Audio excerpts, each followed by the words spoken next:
कभी जो ख्वाब था वो पा लिया है, मगर जो खो गई वो चीज़ क्या थी? मैं बचपन में खिलौने तोड़ता था, मेरे अंजाम की वो इब्तदा थी। जितनी मुसर्रत, जितनी खुशी अपने सिविल सर्विसेज के रिजल्ट पे हुई थी, उससे ज़्यादा खुशी जब मेरी बुक पब्लिश हुई तो उस पे हुई थी। तो अनाउंस कर देता हूँ कि हाँ, सबसे पहले तो जो मैंने बुक लिखी है, एक प्रोड्यूसर ने मेरी बुक के राइट्स ले लिए हैं, वो इसको वेब सीरीज बनाना चाहता है। जितना सिविल सर्विसेज को क्रैक करने का स्ट्रगल रहा है, उतना ही मेरी किताब को लिखने का स्ट्रगल रहा क्या है। बात। मैं इस वक्त कलर कटल गांव में हूँ। ज़्यादातर लोग जो इस इंटरव्यू को देखेंगे वो इस गांव से वाकिफ नहीं होंगे। आसानी ये है कि आप गूगल कर लें, आपको पता चल जाएगा कि ये गांव शहर से कितनी दूर है। पुंछ डिस्ट्रिक्ट का ये गांव पुंछ शहर से कितनी दूर है, सुरनकोट तहसील हेडक्वार्टर से कितनी दूर है, और फिर जम्मू और कश्मीर से कितनी दूर है। मैं कलर कटल में हूँ। बहुत खूबसूरत गांव है। यहाँ के गांव ने बहुत बड़े बड़े officer Jammu Kashmir administrative services को दिए हैं। खुशी तब होती है कि जब आप किसी गांव देहात में जाते हैं और फिर आपकी मुलाकात किसी ऐसे शख्स से होती है जिसने सिर्फ गांव ही नहीं बल्कि पूरी रियासत या यूनियन टेरिटरी का नाम दुनिया भर में रोशन किया होता है। लेकिन बदकिस्मती कभी कभी हम लोगों की ये होती है, या मैं ये कहूँगा बदकिस्मती नहीं बल्कि नाअहली, हम कहूँगा कि नाअहली और नालायकी हमारी कभी कभी ये होती है कि हम बहुत सारे लोगों को नहीं जान पाते हैं। बहुत ज़्यादा रिसर्च करने के भी हम आदी नहीं हैं, ये तलाश करने के भी आदी नहीं हैं कि किस गांव ने किस तरह के लोग पैदा किए हैं। अयाज कोहली साहब इस वक्त मेरे साथ हैं। आप गूगल करेंगे तो आपको अंदाज़ा होगा कि इस गांव में बैठा हुआ ये शख्स मुंबई जैसी जादू नगरी में अपने जलवे बखेर रहे हैं। एडमिनिस्ट्रेटिव सर्विसेज में पहले राजौरी और पुंछ के मुसलमान अयाज कोहली साहब इस वक्त मेरे साथ हैं। कलर कटल से इनके सफ़र को शुरू करेंगे। आजकल मुंबई में हैं, आईआरएस ऑफिसर हैं, मुंबई में हैं, लेकिन बात कलर कटल से शुरू करेंगे और फिर मुंबई पहुंचेंगे। सर, पहले तो बहुत शुक्रिया, आपने टाइम दिया। मुझे अंदाज़ा है ईद पर आप घर आए हैं, बहुत सारी मसरूफियात हैं, ज़्यादा टाइम आपका नहीं लूँगा। सर, ये कलर कटल गाँव है, आज 2023 है। पुंछ से यहाँ आते आते मतलब थोड़े बहुत हम भी थक गए, थोड़ी बहुत मतलब एक वक्त में ये लगा कि सुरनकोट से जब इस तरफ आ रहे थे कि 2023 में भी सड़कों की हालत जो है वो बहुत अच्छी नहीं है। मैं आपसे ये जानना चाहूँगा कि आपकी पैदाइश यहीं की है।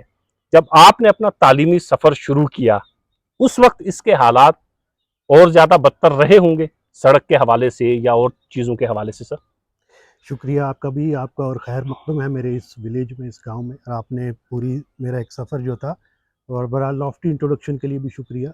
तो आपने अभी जो बात कही कि आप सड़क से आए हैं पुंछ से, और सड़क की हालत ऐसी है कि आप थक गए हैं, तो और आप 2023 है और सर। आप यकीन मानिए कि उस वक्त ये सड़क तो हमें जाके दिखती थी यहाँ से 5-6 किलोमीटर दूर, कि सड़क भी कोई चीज़ है। ठीक। तो सड़क से तो हम अनजान थे टोटली। और सफ़र आपने बोला कि यहाँ गांव से शुरू हुआ, तो मेरा जो एजुकेशन का सफ़र था वो इसी गांव से, इस घर से शुरू हुआ कि मैं यहाँ से पैदल चल के सुरनकोट में एक उस वक्त सिर्फ एक ही एक जिसको हम एकेडमी आज की डेट में बोलते हैं, या प्राइवेट स्कूल, गवर्नमेंट स्कूल थे, तो वो एक शामा एकेडमी उसको बोलते थे, या एसएस सदन बोलते थे।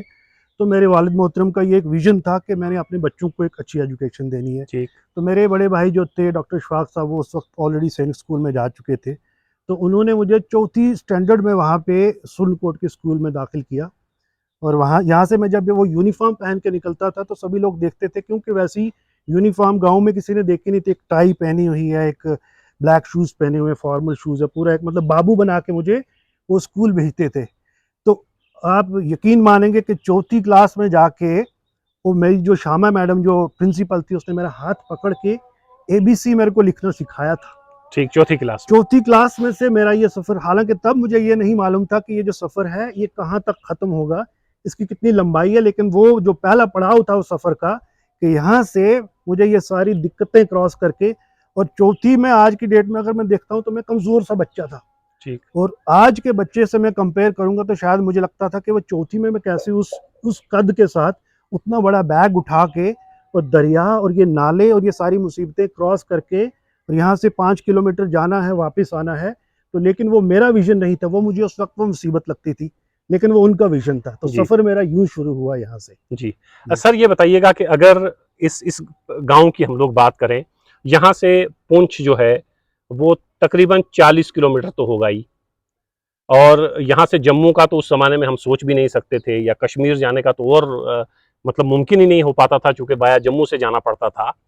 तो गाँव देहात के बच्चे जो कोशिशें करते हैं, हालाँकि आलाइशें आज पहले के मुकाबले में बहुत बेहतर हैं, सड़क टूटी हुई है लेकिन कम से कम सड़क है। तो गाँव देहात के बच्चे अगर कुछ एक्सेल करना चाहें, कुछ बड़ा करना चाहें, कोई बड़े ख्वाब देखना चाहें, आपकी तरह बड़े ऑफिसर बनना चाहें, तो गांव देहात के बच्चे क्या आज बड़े ख्वाब देख सकते हैं, देखने चाहिए उन्हें? ये आपने एक ऐसा सवाल पूछा, मेरे से पहले भी किसी एक इंटरव्यू में ये पूछा गया, तो मैं वही जो जवाब दिया था वो मैं दोहराऊँगा यहाँ पे कि ऐसा है कि फॉर एग्ज़ाम्पल आपका मुकाम क्या हासिल करना चाहते हैं, ये उस पे डिपेंड करेगा। जी। अब जिस मुकाम पे मैं हूँ, या मान लो आपने सिविल सर्विसेज़ क्रैक करनी है, तो गाँव देहात के बच्चों से आपकी मुराद ये कि वो बच्चे जिन्होंने ऑलरेडी ग्रेजुएशन या तो कर रहे हैं जी। या करने की कगार पे हैं, वो कल को जाके कॉम्पिटिटिव एग्ज़ाम में बैठेंगे। तो यही सवाल किसी ने मुझसे पूछा, तो मैंने कहा कि देखिए ऐसा है कि अगर आपने छोटी-मोटी रेस दौड़नी है, तो आपके घर का आंगन में उसके लिए काफ़ी है।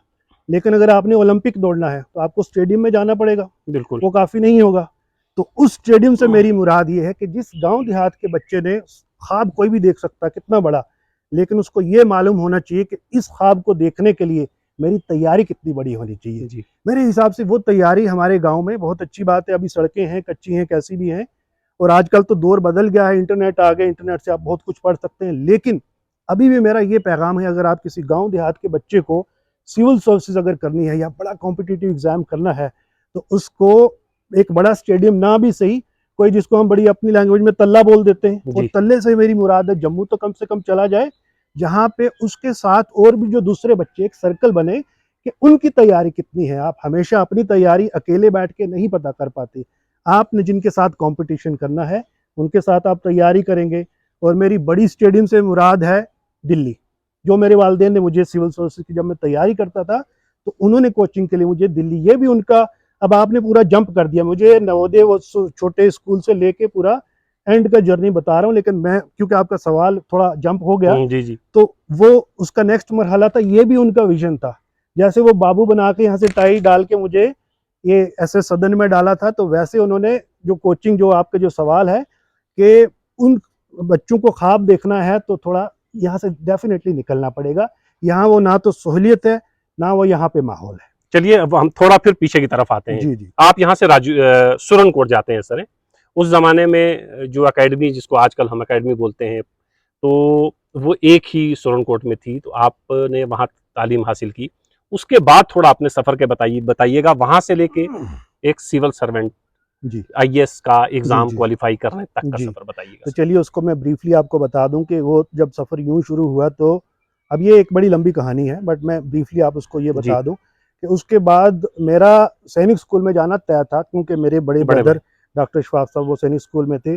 उनसे छोटे ब्रदर फ़रीद साहब, वो भी सैनिक स्कूल के लिए सिलेक्ट हो गए थे, बट उनको कलर ब्लाइंडनेस की वजह से वहाँ से रिजेक्शन होना पड़ा। ठीक। तो मेरा ये सफ़र तय था कि मुझे तो सैनिक स्कूल में जाना ही जाना है। बट बहरहाल ये हुआ कि बीच में नवोदय विद्यालय, जिसको आप मॉडल स्कूल के नाम से जानते थे उस जी। वक़्त, तो नवोदय विद्यालय गवर्नमेंट ने स्कीम निकाली, तो मैंने एग्ज़ाम दिया और मैं सिलेक्ट हो गया। तो मुझे नवोदय विद्यालय जो सुरनकोट में था, यहाँ पे 6th में एडमिशन होगी, वो एक बोर्डिंग स्कूल है। अच्छा, नवोदय विद्यालय का बड़ा अच्छा सिस्टम ऑफ माइग्रेशन था। 20% student from one linguistic region were to be migrated to another linguistic region. ठीक। उस स्कीम के तहत मैं सुरनकोट के नवोदय से मध्य प्रदेश शिवपुरी में मैं ठीक। 9वीं क्लास में चला गया। हालाँकि मेरे वालिदैन थोड़े परेशान थे कि इतना दूर दूर। जाके।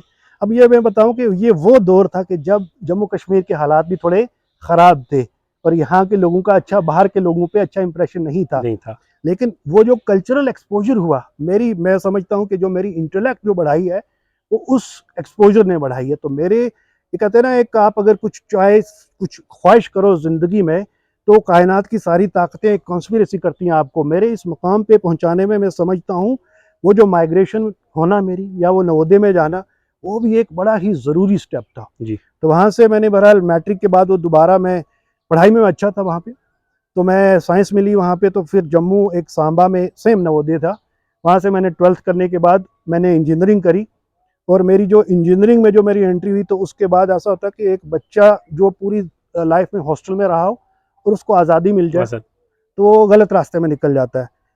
अब मैं आप पे ऑन कैमरा ये बोल रहा हूँ कि मैंने 4 साल की इंजीनियरिंग 8 साल में करी है। मेरी इंजीनियरिंग जो थी टोटल डिज़ास्टर थी मेरे करियर का। लेकिन हुआ ये कि इस बीच में जो मेरे बड़े भाई अशफाक साहब, वो हमेशा मुझे एक कॉम्पिटिटिव एग्ज़ाम को क्वालिफाई करने की हमेशा सलाह भी देते थे, और मुझे अगर मैं उस पे मयार पे ना उतरूँ तो मुझे टॉन्ट करते थे।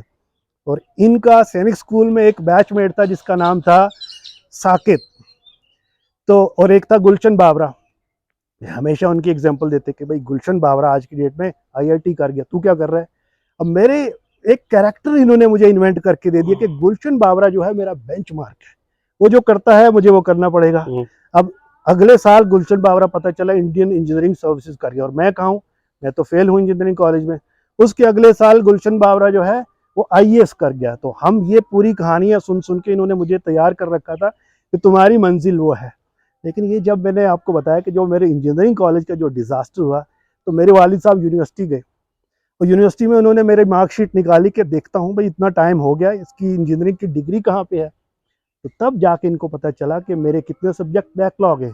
और ये जब आए मेरे पास, तो मैं डॉक्टर शफाक साहब के साथ हॉस्टल में रहता था मेडिकल कॉलेज के, जी और ये आए मेरे सामने, तो इन्होंने, अच्छा ये था कि मैं ये एक्सपेक्ट कर रहा था कि अब इनको ये मेरी चोरी पकड़ी गई तो ये डांट पड़ताल करे, कुछ करे। इन्होंने कुछ नहीं कहा, और इन्होंने सिर्फ इतना कहा कि मुझे अफसोस है, हमने तुम्हारे लिए क्या क्या ख्वाब देखे थे।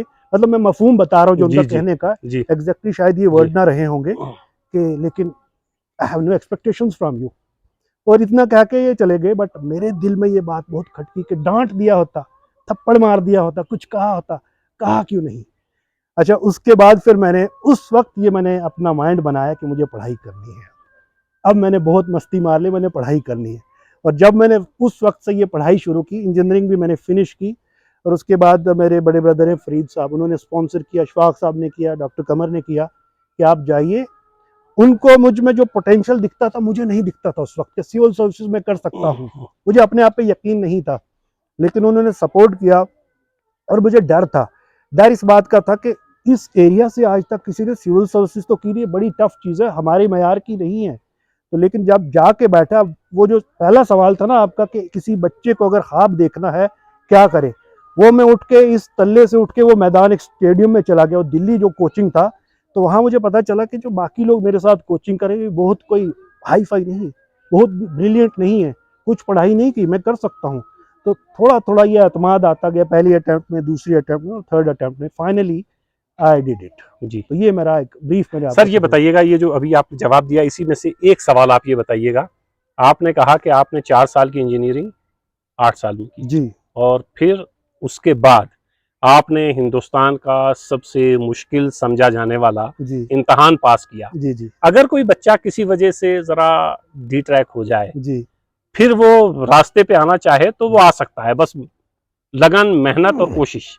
आपने खुद ही मफहूम बता दिया, बट अगर मेरे से आप इसकी वजाहत चाहते हैं, जी जी तो मैं कह रहा हूँ कि ये मेरी स्टोरी नहीं, बहुत सी और स्टोरीज हैं। जी मेरे सीनियर है 2006 बैच के आईपीएस हैं, मनोज शर्मा सर। तो उनकी स्टोरी ये थी कि वो 12वीं में फेल हो गए। ठीक 12वीं में फेल हो गए, वो तो मध्य प्रदेश के रहने वाले, मेरे अच्छे दोस्त भी हैं। सो वो कहने लगे, अपनी स्टोरी मुझे सुना रहे थे कि 12वीं में फेल होने के बाद मैं टेम्पू चलाने लग गया, कुछ नहीं, पढ़ाई तो खत्म हो गई। लेकिन अब हालात ऐसे बनते गए उनके कि नहीं यार, ये कुछ नहीं, ताने लोग दे रहे हैं, कुछ कर नहीं पाओगे तुम। तो उन्होंने बोला कि नहीं यार, एक बार पढ़ाई करके देखते हैं शायद। तो उन्होंने दोबारा से पढ़ाई स्टार्ट करी। तो पढ़ाई स्टार्ट करी, और पढ़ने के लिए पैसे तक वो गरीब फैमिली से थे, तो कैसे कैसे करके लोगों से उधार लेके, कैसे करके, और वो 2 साल बाद उन्होंने 12वीं पास करी, फिर ग्रेजुएशन करी। फिर उनको लगा कि नहीं यार, पढ़ाई में है कुछ पोटेंशियल, तो दम है, टेम्पू चलाने में वो मज़ा नहीं है। जो पढ़ाई तो में। इस लेवल की पढ़ाई करी कि आईपीएस बन गए वो। जी मैं कह रहा हूँ बहुत सारी ऐसी कहानी है। तो आपका जवाब जो है कि अगर आप कभी ट्रैक से उतर जाएं, तो वो ट्रैक से उतरने की मुराद ये है कि वो आपकी हालात ऐसे हो सकते हैं, या आप में वो एक इंस्पिरेशन ही नहीं है। जी तो कोई इंस्पिरेशन लेके आप डेफिनेटली आप लाइफ में कभी भी किसी भी स्टेज पे, मैं तो कह रहा हूँ कि ये तो हम तो बड़े यंग थे, आप यूं मानेंगे कि रविंद्रनाथ टैगोर जैसे फिलोसफर, एक इतने बड़े दानिश्वर इंसान, उन्होंने 80 साल की उम्र में पेंटिंग स्टार्ट की, और आज की डेट में आप बड़े बड़े म्यूजियम में उनकी पेंटिंग देखेंगे। बड़ी महंगी आप तरीन पेंटिंग है उनकी। कभी भी इस ट्रैक पे आ सकते हैं, आपकी बशर्ते कि आप अपने आप से कमिटमेंट कर दे, एक लगन है कि मैं कुछ भी हो, कोई भी हालात हो मेरे, मैं डेफिनेटली ये कर सकता हूँ। सर, आप सिर्फ आईआरएस ऑफिसर नहीं हैं, इसके साथ साथ आप बहुत अच्छे राइटर हैं। मैं यहाँ आया तो मुझे पता चला कि आपने ये जो हिल काका एक ऑपरेशन हुआ था उस पे एक किताब लिखी है। जी तो सर थोड़ी सी वजाहत मैं चाहूँगा, क्योंकि वो किताब अंग्रेज़ी में है। जी जी अभी मुझे लगता है कि उर्दू या किसी और ज़बान में उसका तर्जुमा जी नहीं हुआ है, तो वो जी अंग्रेज़ी में किताब है। जी तो बहुत सारे हमारे इस इलाके के लोग जो है उस किताब से उतना वाकिफ़ नहीं होंगे। पहले तो ये ख्याल क्यों आया आपको कि इसके ऊपर एक किताब लिखनी चाहिए, और किस तजुर्बे से गुजरे आप वो किताब लिखते हुए? जी। तो सबसे पहली बात कि वो मैं किताब जो लिखी और किताब लिखने का ख्याल कहाँ से आया, तो उससे पहला सवाल ये भी बनता है जो मैं भी आपकी तरफ से पूछ लेता हूँ कि मैं राइटर कैसे बन गया। जी, वो ऐसे बन गया कि मेरे वालिद मोहतरम वो भी राइटर थे अपने आप में, अभी भी हैं। जी, उनको जम्मू एंड कश्मीर का हाईएस्ट लिटरेरी अवार्ड मिला हुआ है। हालांकि वो वर्नाकुलर में लिखते थे, वो गोजरी में लिखते थे। तो वो जो है ये अफसाने भी लिखते थे, वो नज़में भी लिखते थे। तो ये मेरी रगों में था, ये मेरे खून में था कि मुझे राइटर तो बनना है। ठीक, अब ये वलवला कैसे आया कि मैंने सबसे पहले ये जो हिल काका ऑपरेशन सर्फ विनाश के ऊपर किताब कैसे लिख दी, वो यूँ हुआ कि मैं 2006 में जब मैंने सिविल सर्विसेज का एग्ज़ाम दे दिया, तो वो एक पीरियड आता, आप एग्ज़ाम दे के ना आप थोड़ी देर रिलैक्स करते हैं कि जी, कुछ नहीं यार, दुनियादारी की ओर बातें सुनी जाए, कही जाए। तो उसी दौरान किसी ने मुझे ये बताया कि एक मड़ा का एक विलेज है, हिल काका का एक विलेज है, और उस विलेज में जो बाहर के जो अपने आप को मुजाहिदीन कहते हैं, मिलिटेंट कहते हैं, उन्होंने उसको सेफ हेवन बना रखा था। और उन विलेजेस के साथ क्या जुल्म किए, कुछ ऐसी चीज़ें जो मैं बयान ना कर पाऊँ शायद कैमरा पे, इस हद तक के जुल्म किए और इतनी गलाजत की है उन्होंने। तो वो जैसे उन्होंने ये कहानी सुनाई तो मेरा दिल जो है दहक गया इस बात से। तो मुझे एक गुस्सा आया, एक वलवला आया कि मैं क्या कर सकता हूँ इस बारे में। तो मेरे अंदर के राइटर ने कहा कि किताब लिख सकते हो इस किताब लिख बारे में। सकते हो, ठीक, उसी दिन मैंने अपनी पुरानी डायरी, आधी डायरी पे नोट्स थे और आधी डायरी से अपनी हैंड में लिखना शुरू कर लिया। ये 2007 जुलाई की बात है। ठीक, उसी दिन लिखना शुरू किया। अब लेकिन वो लिखना किस सूरत में, आप ये देखिए कि ये जो मैंने लिखा है वो फैक्ट्स हैं, बट फैक्ट को फिक्शन के फॉर्म में प्रेजेंट करना है, आपको थोड़ी सी क्रिएटिव लिबर्टी बनानी पड़ती है। अब वो इमोशंस में बहा के मैंने लिखना शुरू कर लिया। और अब मैं आपको ये बताऊं कि ये जो किताब मैंने कंप्लीट करी है 2017 में करी है। ठीक। मतलब 2006-7 में शुरू की, मैंने 2017 में? इमोशन के बहाव में छलांग लगा दी, तब मुझे अंदाजा हुआ कि आपने कितने गहरे दरिया में छलांग लगा दी, इसको पार करने में क्या क्या मुसीबत आएगी, क्या क्या मुश्किल आएगी। बीच में मैंने वो लिखना बंद कर दिया कि मेरे बस की नहीं है। मेरा जितना सिविल सर्विसेज को क्रैक करने का स्ट्रगल रहा है, उतना ही मेरी किताब को लिखने का स्ट्रगल रहा क्या है। बात वो ऐसे कि दो बीच में, अब इस बीच में मेरी शादी भी हो गई, अपनी फैमिली का वो सब है, मेरी प्रमोशन भी होती कि मैं एसी से डीसी बन गया, फिर जॉइंट कमिश्नर बन गया। तो लेकिन कुल मिला के ये बताऊं कि जब मैंने अपने इमोशन के भाव में वो छलांग तो लगा दी थी, होश ये आया कि आप इमोशंस पे किताब नहीं लिख सकते हैं, ठीक, इसके लिए बहुत कुछ और लगता है, बहुत मेहनत लगती है, बहुत रिसर्च लगती है। तब मैंने रिसर्च करना शुरू की, ठीक, तब मैंने लोगों के फर्स्ट एंड इंटरव्यू करना शुरू किया कि भाई क्या हुआ, कैसे हुआ, ऑपरेशन सर्फ विनाश का ओरिजिनल रिसर्च करना शुरू किया। और तब मैंने एक ये बात और भी पाई कि सेकंड हैंड डायरी पे आप किताब नहीं लिख सकते। ठीक। आपको कंप्यूटर पे भी शिफ्ट या करना साथ-साथ आप पड़ेगा। टिप्स भी दे रहे हैं। जी हाँ, कि आपको कंप्यूटर पे शिफ्ट करना पड़ेगा, आपको टीम बनानी पड़ेगी, आपको एडिटर रखना पड़ेगा, आपको किसी से मशवरा लेना पड़ेगा, और आपको 10 पेज लिख के 2 पेज शायद उसमें से डिलीट करने पड़ेंगे। 2014 की बात है, मैंने लगभग 30-35% उस किताब का पूरा जो जिसको मैन्युस्क्रिप्ट बोलते हैं वो कंप्लीट कर दिया था। इस बीच में मेरा लैपटॉप जो है क्रैश हो गया। ओहो! वो डेटा ऐसा क्रैश हुआ कि मैंने बड़े बड़े डेटा रिकवर करने वालों को बुलाया, लेकिन हो नहीं पाया। अगर मेरी अकीदत सही नहीं होती तो मैं उस वक्त वो किताब लिखना बंद कर देता कि यार आधी जो किताब लिखी वो तो चली गई, चली गई। और साल भी इतने गुजर गए। मैंने अपने आप को बोला कि नहीं, कोई बात नहीं, शुरू से लिखना शुरू कर लो दोबारा। और मैंने 2014 से दोबारा वो किताब लिखी है। ठीक, और उस वक्त जब लिखना शुरू किया फिर मैं रुका नहीं, मैंने कंप्लीट वो बुक लिख दी, 16 में लिख दी। लेकिन लिखना उतना बड़ा स्ट्रगल नहीं था जितना उसको पब्लिश कराना है। तो रूपा पब्लिकेशन इंडिया के सबसे बड़ी बड़े पब्लिशर है, पब्लिशर में। लेकिन मुझे खुशी हुई कि उन्होंने फिर उसमें थोड़ा बड़े हाथ, तो बड़े वो लंबे, वो क्या होता है कि उनका एक सिलसिला है करने का, स्टेजेस जी है। जी बिल्कुल। वो ऐसी स्टेजेस है कि फर्स्ट में आप सबमिट कर दो, वो 6 महीने बाद बोलेंगे कि हाँ नहीं हम अभी नहीं कर पाएंगे इस पे। सो बड़ी लंबी चौड़ी कहानी है, फिर कभी करेंगे। बट इन ब्रीफ ये बताऊंगा कि मुझे लेकिन जितनी मुसर्रत, जितनी खुशी अपने सिविल सर्विसेज के रिजल्ट पे हुई थी, उससे ज़्यादा खुशी जब मेरी बुक पब्लिश हुई तो उस पे हुई थी। जी सर, जैसे आपने अपने वालिद साहब का जिक्र किया तो वो खून में राइटिंग शामिल है। इस वक्त आप जहाँ पर बैठे हुए हैं वो मुंबई नगरी है। जी जितनी बड़ी फिल्में हैं वो वहीं लिखी जाती हैं और इंडस्ट्री वहीं पर है। जी तो फिल्मी दुनिया में वो गूगल सर्च कर रहा था तो बहुत सारी आपकी तस्वीरें मैंने सलमान खान और बहुत सारे बड़े सितारों के साथ देखी। जी तो ये फिल्मी दुनिया में जी अ, क्या आपका मुस्तकिल उस तरफ कोई रुझान है कि फिल्मी दुनिया को भी एज कैरियर जो है वो बनाया जा सकता है, या उस जी तरफ जाने का कोई ख्याल है आपका? देखिए, ऐसा है कि ये बड़ा ही पेचीदा सवाल पूछ लिया है। मुझे लगता नहीं मैं इसे थोड़ा जस्टिस कर पाऊँगा आपके सवाल से, जी, लेकिन मैं कोशिश करता हूँ कि देखिए जो फ़िल्मी दुनिया क्या है, वो बेसिकली जो हम लिखते हैं, वो चाहे उसको हम नग़्मे की फ़ॉर्म में फॉर्म में। लिखें या हम कहानी की फ़ॉर्म में लिखें, तो उसका तअल्लुक़ भी उसी से है। बेसिकली जो कहानी है, उसको वो कैमरा में उतार देते हैं। बिल्कुल। एक कनेक्शन तो सीधा-सीधा ये है, जितने भी बड़े पुराने टाइम में अगर आप मुग़लों के वक़्त की बात करें, चाहे गालिब हुए, मीर हुए, उनसे पहले हुए, तो उनको मौका कहाँ मिलता था कि राजा के दरबार में बिठा के उनसे सुना जाता था। तो जो अभी लिखने वाले हैं, उनको कहीं न कहीं मौका मिल जाता है। तो आज की डेट में फ़ॉर एग्ज़ाम्पल आप मेरे से पूछें कि हाँ, यस, मेरा लिखने का रुझान है और मैं मिलता हूँ वाक़ई बॉलीवुड की हस्तियों से, और आपको ये बताता चलूँ, मैं नग़्मे भी लिखता हूँ, गाने लिखता हूँ। ठीक, जी। मेरे गाने जो वो अभी गूगल फ़िल्मों पे में आए मैंने हैं, सर्च जी, जी, किया तो जी। डेफ़िनेटली। खुदा हाफ़िज़ 2 मूवी आई, उसमें हुसैन है करके मैंने गाना लिखा है, हुँ, और भी गाने आ रहे हैं मेरे।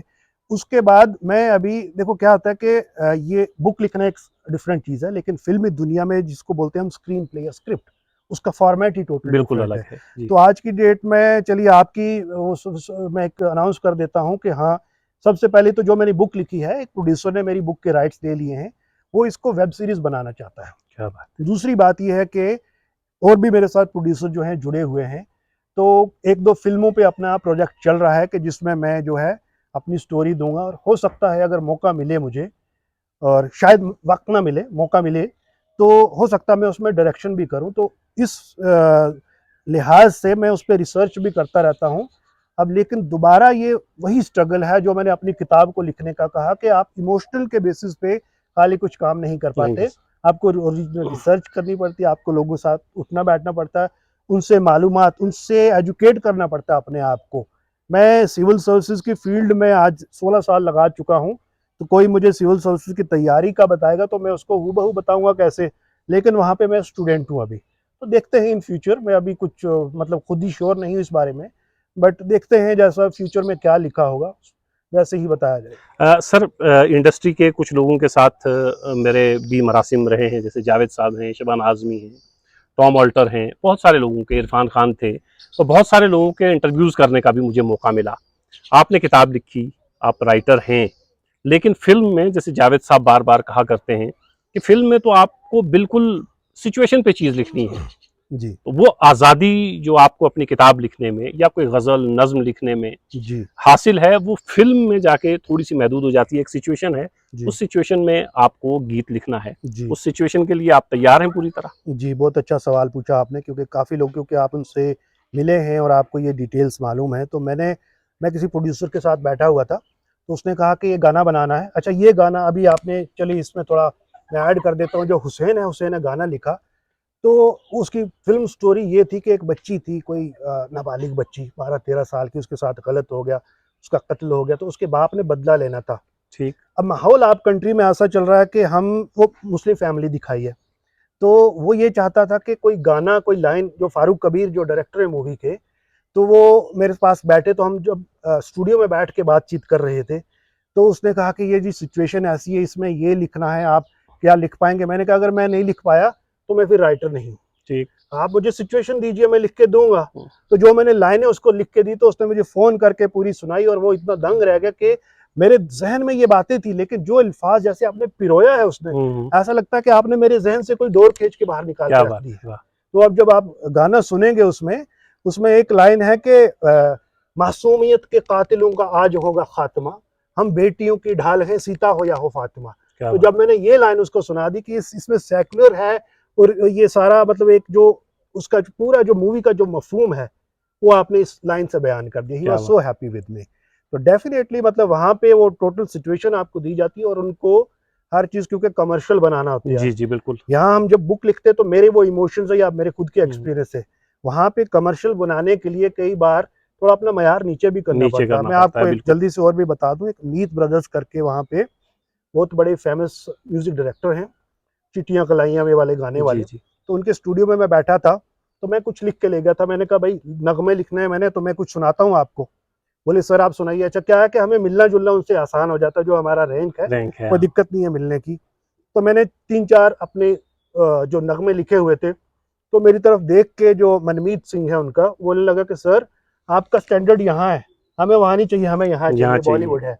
मैंने कहा यार देखिए मैंने अपनी रेंज आपको बतानी है, तो आपने मेरा इतना अच्छा ऑनर किया है, I am thankful to you, but आप जैसा बोलेंगे मैं ये just to show my capability, आप मेरे को जैसा देंगे मैं, आप धुन दीजिए मैं लिख के दूंगा। जी अच्छा सर ये बताइएगा मुश्किल होता है एक राइटर के लिए जो मतलब बिल्कुल किताब शायरी ये सब चीजें करता है और फिर फिल्मी नगमे लिखना। जी जी हालांकि वो भी शायरी है जी, लेकिन चूंकि सिचुएशन के अंदर अंदर आपको लिखना है तो कुछ मुश्किल पेश आती है उसमें। जरूर साहब मैं आपको एक बात बता दूं, ये कुछ चीजें ऐसी हैं ना ये इनबॉर्न रहती हैं, आप सीख नहीं सकते। ठीक, मैं कितनी बड़ी कोशिश कर लूं, मैं दुनिया भर के कोच लगा लूं अपने आप पे, मैं सचिन तेंदुलकर जैसा क्रिकेटर नहीं बन सकता, क्योंकि वो बॉर्न क्रिकेटर है। ऐसे ही आप राइटर बनना चाहें तो अगर आपके खून में, अगर आपके अंदर वो चीज़, आप कुछ नहीं बन पाएंगे। आप ठीक है हर कोई किताब, कुछ भी कैसी किताब आप लिख देंगे, तो ये कुछ इनबॉर्न टैलेंट रहते हैं। तो मैं अल्लाह ताला से मैं शुक्रगुजार हूँ कि उसने मुझे इस इनबॉर्न टैलेंट से नवाजा है। हाँ, आप अपनी राइटिंग कैपेबिलिटी को थोड़ा, होनिंग योर कैपेबिलिटी जिसको बोलते हैं, थोड़ा तराश सकते हैं अपने आप को। बिल्कुल आप डेफिनेटली तराश सकते हैं, आप ट्रेनिंग करिए, आप लिखिए, आप किसी को दिखाइए। कोई फॉर एग्जांपल किसी में को राइटर बनना है तो आप, मैं कोई भी मुझसे मशवरा लेता है कि भाई मुझे राइटर बनना है, मैं क्या कहता हूँ, मैं कहता हूँ लिखो। अब ये वो हकीम लुकमान वाली बात होगी, चलो भाई जब तक तुम लिखोगे नहीं पता कैसे चले, तुम्हें कैसे पता, मुझे तो छोड़ दो, तुम्हें ही कैसे पता चलेगा कि तुम लिख पाओगे। तो मैंने अपनी लंबी कहानी आपको बताई, मैंने छलांग मार दी वहां पे दरिया में, बाद में पता चला लिखने के लिए क्या क्या लगता है। तो किसी को अगर राइटर बनना है, अगर अच्छा मैंने ये देखा कि हमारे जो राजौरी पुंछ के लोग हैं वो नेचुरल राइटर हैं बहुत सारे। मैं कहता हूँ अनपढ़ लोग भी कई ऐसे हैं, वो नगमे हैं, वो तुकबंदी कर लेते हैं, शेर व शायरी कुछ ना कुछ कर लेते हैं। उन लोगों में शायद ये नेचुरल बॉर्न टैलेंट है। अगर उनमें से कोई इतना बड़ा एस्पायरिंग राइटर बनना चाहे, उसके लिए डेफिनेटली रास्ते हैं, बिल्कुल रास्ते हैं। सबसे पहले कि लिखना शुरू कर ले, और लिखने से फिर वो शर्माए नहीं। मेरे दोस्त हैं एक, वो ऑस्ट्रेलिया में मेरे इंजीनियरिंग कॉलेज के बैचमेट, तो मेरी बुक जब पब्लिश हुई तो बोलने लगे कि यार मेरी वाइफ भी राइटर बनना चाहती है, तो तुम क्या टिप दोगे उनको। तो मैंने कहा उनको बोलो कि लिखो और मुझे दिखाओ। बोले नहीं वो लिखती नहीं है, थोड़ी शर्माती। मैंने कहा उसको बोल दो बिल्कुल मत लिखो, शर्माओ। ठीक है, दो चीजें हो सकती है, या आप राइटर बनना चाहते हैं या आप शर्माओगे, बिल्कुल बिल्कुल। तीसरी चीज, तीसरा रास्ता नहीं है इसमें। बिल्कुल। सर एक चीज ये बताइएगा कि इस वक्त आप मुंबई में हैं, हम लोग इस वक्त कलर कटल बैठे हैं, आप भी साल 2 साल में जब भी आपको मौका मिलता होगा यहाँ आते होंगे। वो जावेद, आपसे बात करते करते मुझे जावेद साहब का एक शेर याद आया कि वो कभी जो खो गई वो चीज़ क्या थी। तो आपको मुंबई में जाके यहाँ की, इस इलाके की याद आती है, या मैं इसको थोड़ा और दूसरे तरीके से पूछूं कि क्या आपको लगता है कि आम सवाल ये बहुत सारे लोगों ने आपसे पूछा होगा, आपके हो सकता है घर वाले भी पूछते हों कि वापस कब लौट के आएंगे, तो कभी ख्याल आता है मुंबई में बैठ के कि चलो जम्मू कश्मीर में जाएं, अपने लोगों को सर्व करें? आपने एक नहीं, आपने 2 सवाल पूछ लिए, और दोनों सवाल जो है मेरे दिल के बहुत करीब है। पहला सवाल आपका ये है कि क्या आपको यहाँ की याद आती है। अच्छा, मैं जब शुरू में, जब बचपन से ही मैं होम सिक चाइल्ड था, मुझे स्कूल नहीं जाता था, मैं बहाने बनाता था कि मुझे स्कूल ना जाना पड़े, कुछ भी करके बहाने बनाता था। फिर जब मैं अपने रेजिडेंशियल स्कूल में नवोदय में चला गया तो हमेशा मेरे जहन में पूरी ये तस्वीर घूमती रहती थी, मुझे घर की बहुत याद आती थी। अब मैंने कई बार बाद में, जब बड़े होते हैं ना, अब तो आप एनालाइज करते हैं कि यार क्या दिक्कत क्या थी, किस चीज़ की याद आती थी, क्या अपने बहन भाइयों की याद आती थी, क्या माँ बाप की याद आती थी।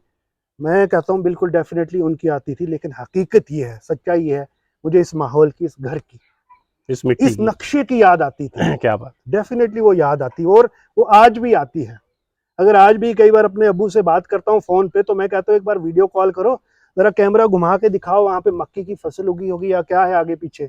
मैं वो ठीक। अक्स देखना चाहता हूँ, मैं वो नज़ारे यहाँ के देखना चाहता हूँ। दूसरा सवाल अब जो आपका है कि आप यहाँ पे कभी वापस आओगे और कैसे, तो मैं कहता हूँ मैं वापस तो ऐसे ही आऊँगा कि बस आके मुलाकात करेंगे। हाँ, अगर आप करियर वाइज़ पूछेंगे क्या आप फॉर एग्ज़ाम्पल डेपुटेशन पे या ट्रांसफ़र होके आएँगे, तो मैंने शायद आपसे बातों-बातों में कहीं पहले भी ये ज़िक्र करा था कि हमारे यहाँ पे हर रैंक के ऑफिसर हैं, बिल्कुल।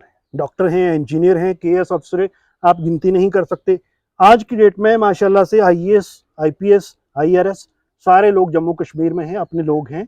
लेकिन मैं अब फिर ये सवाल पूछता हूँ, उल्टा आपसे पूछता हूँ या उनसे पूछता हूँ जो मुझसे ये सवाल पूछते हैं कि हमारे बाहर कितने लोग हैं? दिल्ली में कितने हमारे लोग? मुंबई में कितने हैं? ना के बराबर। यहाँ के इंटरनेशनल आप यूरोप में कितने हैं? अमेरिका में कितने हैं? जो भी वर्ल्ड की प्रोग्रेसिव कम्युनिटी है, फॉर एग्जांपल कश्मीरी पंडित या ज्यूज को मान लो या आप यूरोपियन मान लो, पूरे वर्ल्ड में वो फैले कैसे? वो ऐसे फैले कि वो कभी अपने लोगों को ये नहीं बोलते थे कि यार वापिस आ जाना, कब आएगा? वो क्या दूसरों को भी इनकरेज करते कि तू कब जाएगा? क्या बात। तुम्हारे पूरे वर्ल्ड में हमने फैलना है। जी। तो मेरा ये एक आपके थ्रू एक ये भी पैगाम है कि हम और भी बच्चों को इनकरेज करें। मेरा भांजा है आईएएस कमर जमान, जब उसको इसकी सिलेक्शन हुई तो जब उसको कार्डर मिला राजस्थान का, राजस्थान। और वो बड़ा रोने वाली हालत में उसने मुझे फ़ोन किया कि मुझे तो जी राजस्थान कार्डर मिल गया, मुझे जम्मू कश्मीर जाना था। तो जो मैंने उसको बातें समझाई वो भी यही थी कि भाई ये तुम्हारे इमोशंस अलग हैं, तुम्हारा बड़ा अच्छा करियर होगा, राजस्थान बड़ा अच्छा कार्डर है। उसके बाद बहुत और भी अपने बहुत सारे बच्चे हैं जो बाहर के कार्डर में गए। तो मेरी जो एस्पायरिंग सिविल सर्वेंट है उनसे भी ये एक दरख्वास्त भी रहेगी, एडवाइस भी रहेगी कि कभी ये मत सोचना कि मुझे जम्मू कश्मीर ही चाहिए। आप जहाँ पे भी जाएंगे, आप जम्मू कश्मीर के बच्चे हैं, ये इस कल्चर से जैसे मैं जुड़ा हूँ ऐसे आप जुड़े रहेंगे, लेकिन ये होम सिक आप बड़े होके फील मत करिए। जी। असल में सर ये है ना, ये जो पहाड़ी इलाका है हमारा, आप मुंबई जैसी बड़ी जगह पे पहुंच गए हैं, तो हम लोग ये सोचते हैं कि ये चूंकि हमारा असासा है, अयाज कुली हमारा असासा है, यहाँ पास में हूँ, यहाँ हूँ, ये मतलब हम लोग ये सोचते हैं। आमतौर पे सवाल भी इसीलिए किए जाते हैं, तो आपसे बार बार ये पूछा जाता रहा होगा कि आप वापस कब आएंगे, वापस कब आएंगे। तो आपने एक नई तरह की चीज़ हमें बता दी कि आप हमें मत कहिए कि वापस कब आएंगे, जी आप उन लोगों से पूछिए कि भाई जो लोग यहाँ हैं उनसे भी कहा करिए कि आप बाहर जाएं, ताकि जो रोशनी यहाँ आप दे सकते हैं वो बाहर भी लोगों को ये पता चले कि कलर कटल का एक आदमी जो है वो मुंबई जैसी नगरी में भी जा सकता है, जी जॉब भी कर सकता है, और फिल्मों में गीत भी लिख सकता है, सलमान और शाहरुख के साथ दोस्तियां भी हो सकती हैं, फोटो भी खिंचवा सकते हैं। जी तो ये बाहर भी निकले ताकि यहाँ का नाम हिंदुस्तान भर में या दुनिया भर में रोशन हो, तो ये भी बहुत जरूरी चीज है जी सर। जी बिल्कुल ज़रूरी चीज़, ये आपने पहले ही जवाब दे दिया, इस पे मैं कोई और जवाब जी, नहीं नहीं दूंगा। नहीं, आप बताएं कि ये जी, जरूरी चीज है बिल्कुल कि बहुत नहीं है। ज़रूरी चीज़ है, मैंने यही कहा जैसे आपने रिपीट किया कि डेफ़िनेटली। और इसमें आपको ये नहीं सोचना कि हमें एक, अब मैं एक थोड़ा डेरोगेटरी वर्ड यूज़ करूँगा कि कौवे का मेंढक बन के मत रहिए, बाहर की दुनिया बहुत वसी है, देखिए उसको, और लोग आपको बाहर देखेंगे, यहाँ तो हर कोई है, इसी कौवे में रह जाएँगे। अच्छा, ये मैं देखिए नेगेटिव इसलिए बोल रहा हूँ कि कोई ये ना बोले कि यार ये तंज कस रहा है हम पे, नहीं, मैं एक बड़ा वसी आपको एक विज़न दे रहा हूँ कि आप यहाँ हैं तो बहुत अच्छा, बड़ी अच्छी बात है, आप अपने खुद के लोगों की खिदमत कर रहे हैं। लेकिन लोग सब जगह अपने ही हैं। अब बॉम्बे में आज की डेट में मैं आपको बताऊं कि जब मैं शुरू में गया तो वहाँ पे अपनी कम्युनिटी के लोग और जम्मू कश्मीर के लोग बहुत सारे अभी बहुत आज सारे की हैं। डेट में हैं, बिल्कुल वो बिल्कुल। अभी भी आके मुझसे मिलते हैं। तो उनको ये खुशी है कि कोई उनका आदमी जो बॉम्बे में आया है, अब मैं उनको बोलूंगा कि भाई नहीं, बाय बाय, मैं वापस जा रहा हूँ, तो ठीक। वो लोग भी एक सवाल उठाएंगे कि पहली बार तो कोई आदमी बॉम्बे में आया और वो भी वापस जा रहा है। अगर आगे चल के आपको ये चुनना पड़े कि फिल्मी दुनिया में जब आदमी जाता है तो फिर तो वो दिन ब दिन मसरूफ ही होता जाता है, तो आगे चल के अगर आपको ये चुनना पड़े कि मुझे फिल्म नगरी में रहना है या नौकरी करनी है, तो किसका इंतखाब करेंगे आप। देखिए ऐसा है कि जो मैं बचपन से ये एक ऑप्शन मेरे पास थी कि मैं सिविल सर्विसेज करूं। अगर ये ऑप्शन नहीं होती तो कोई और नौकरी करी होती मैंने, बिल्कुल। या मैं इंजीनियरिंग करके अभी AEE कुछ रहता, या हो सकता है कोई मल्टीनेशनल में अमेरिका यूरोप मेरे बैचमेट गए हैं चला गया होता। ये तो मेरी ऐसा था कि मेरे पास करियर ऑप्शन थी। ये जो दूसरी बात आपने कही, ये मेरी ऑप्शन नहीं है, ये मेरे रगों में है, ये मेरे ठीक। जुनून में है, ये मेरे खून में है। मैं इसको छोड़ नहीं सकता, ये मुझे अपनी तरफ खींच रही है। तो जो पैशन आपको अपनी तरफ खींचे, आप उसको छोड़ते नहीं हैं। मैं चाहे आज छोड़ भी दूँ शायद, कि नौकरी पूरी करके देखेंगे, मैं कहीं न कहीं वैसे ही पहुँचूँगा, वहीं ही पहुँचूँगा।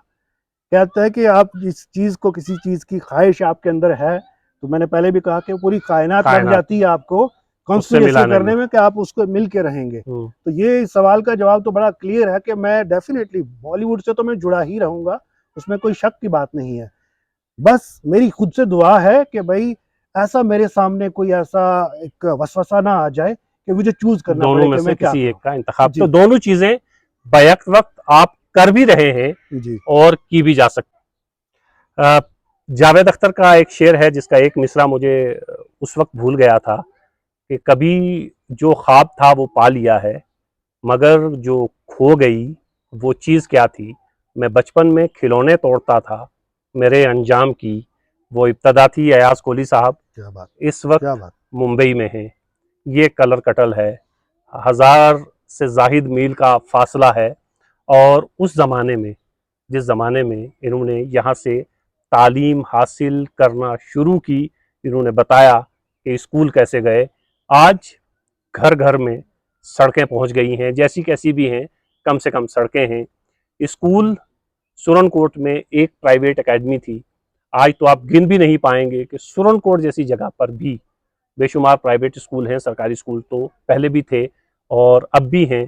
कहने का मतलब ये है कि उन हालात में अगर कोई शख्स जम्मू कश्मीर का नाम दुनिया भर में, हिंदुस्तान भर में रोशन कर सकता है, तो आज तो नई नस्ल के पास मौक़े भी ज़्यादा हैं, आसानियाँ भी ज़्यादा हैं। जम्मू और दिल्ली भी जाना आसान है और घर बैठकर इंटरनेट पर बहुत सारी चीज़ें तलाश करना और आसान हो गया है। तो कहना ये है कि कलर कटल से अयाज कोहली साहब का मुंबई तक का सफ़र बहुत दिलचस्प भी है और कोई आसान भी नहीं है। आप तमाम लोग भी ये सब कुछ कर सकते हैं। मुश्किलें पहले ज़्यादा थीं, अब कम हैं, अब आसानियाँ ज़्यादा हो गई हैं। बस सिर्फ इतना करना है कि आपने अपनी कोशिशों को जारी रखना है। और सिर्फ आईआरएस नहीं, अगर आपके अंदर लिखने का टैलेंट है तो फिर तो जैसे कहते हैं वो तो सोने पे सुहागा है। जी, सब बहुत शुक्रिया, आपने जी, वक्त जी। दिया।